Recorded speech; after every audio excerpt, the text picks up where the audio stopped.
It is an action-packed week in New York City. World leaders are returning to the United Nations for the General Assembly session.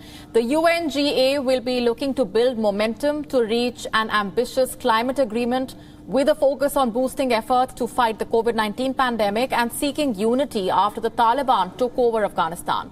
All this in the shadow of tensions between the US, China and Russia. Climate change is expected to top the agenda at the 76th session as the United Nations Secretary General added that the war on the planet must end.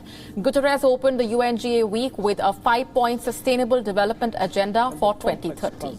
Is what I said. Our world is challenged like never before, from climate change to conflicts to COVID-19, which is putting the Sustainable Development Goals further out of reach.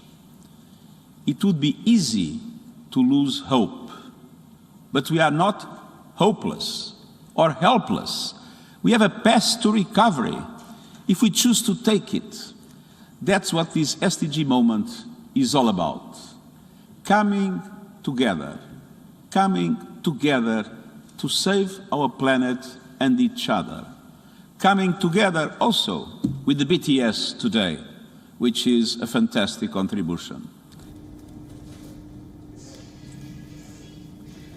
The current president of the UNGA, Maldives Foreign Minister Abdullah Shahid, also called for sustainable development.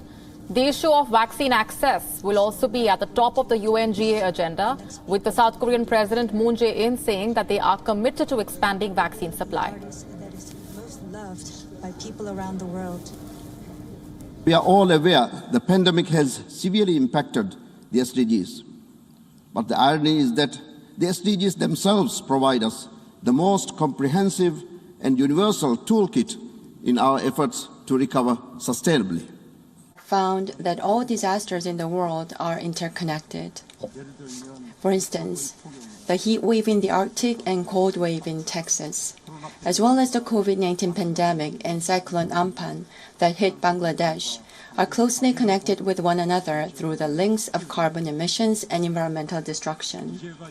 If the problems are interconnected, then so be the solutions.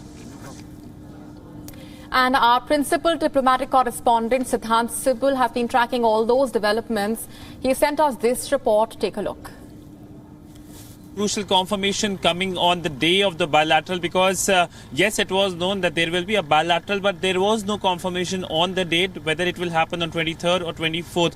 Now the official confirmation has happened. But remember, on 23rd, the Indian Prime Minister reaches here in Washington, and he will be having two bilaterals with the Australian leadership and the Japanese leadership. But what is the big focus is the first in-person meeting between Prime Minister Modi and the US President Joe Biden, the in-person meeting between the two leaders, and coming very early on in the Biden administration.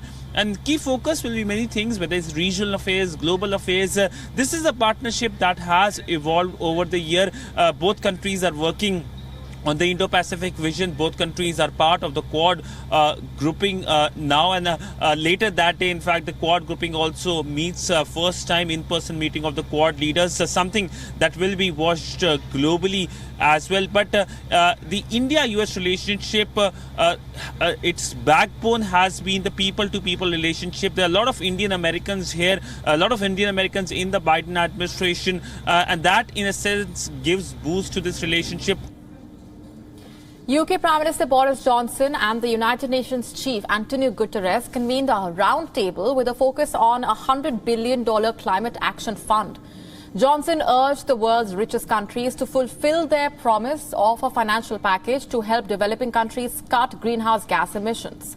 He added that the UK is taking steps to phase out coal. The conference comes ahead of the major COP26 climate summit, which will begin in UK's Glasgow in late October, with the 2015 Paris climate deal as the main agenda. However, hardly any participant is on track to meet its commitments.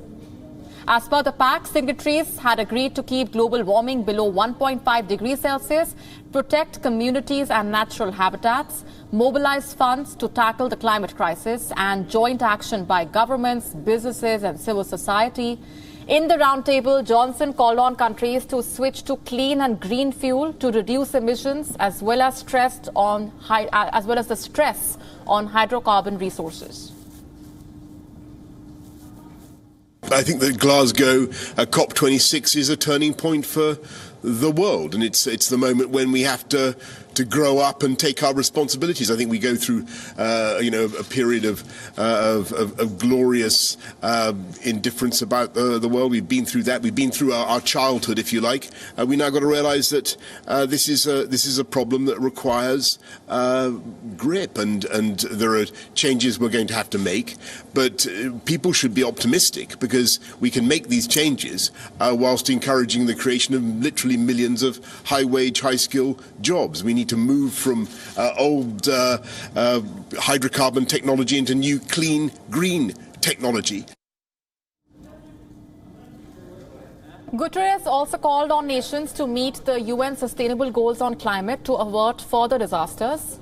A large part of the global body's goals being dedicated to saving the planet. They are urgent action to combat climate change, climate-related disaster mitigation, integrate climate change measures into policy, build knowledge and capacity to meet climate change, implement UN Framework Convention on Climate and climate communication. In the meeting, the UN chief said that all countries should cancel subsidies on coal plants and transition from coal-powered plants to clean fuel. We need decisive action now around net zero commitments from all countries and the private sector. And I want to mention one specific challenge: energy. Governments must shift subsidies away from fossil fuels and progressively phase out coal use. If all planned coal power plants become operational, we will not only be clearly about 1.5 degrees, we will be well above 2 degrees. And the Paris targets would go up in smoke. OECD nations need to end coal use by 2030. Developing nations need to follow suit by 2040. And we need coalitions of solidarity between countries that still depend heavily on coal and countries that have the financial and technical resources to support transitions. And our correspondent Susan Teherani is getting us this report from New York. Take a look. President Antonio Guterres has mentioned that in the very first remark he made as the 76th session of the UNGA officially kicked off its high-level week this week at the SDG moment, the Sustainable Development Goal moment, at around 7:40 a.m. local time with his speech that you talked about. We now know that that roundtable meeting, the anticipated one that's being co-chaired by UK Prime Minister Boris Johnson, is going to take place in about 15 to 20 minutes at around 11 a.m. local time, and he is expected to once again pinpoint the urgency of climate change and also talk about the targets that he hopes to achieve along with Prime Minister Boris Johnson, and also call in the private sector to really hone in and take part as really he really pushes on this, but also, as we've been telling you and our viewers from the onset of our broadcast, that it's climate change on the one hand, but member states are really asked also and are eager to talk about their solutions on COVID, on the pandemic, on redefining the post-pandemic global economy. WION now available in your country. Download the app now. Get all the news on the move.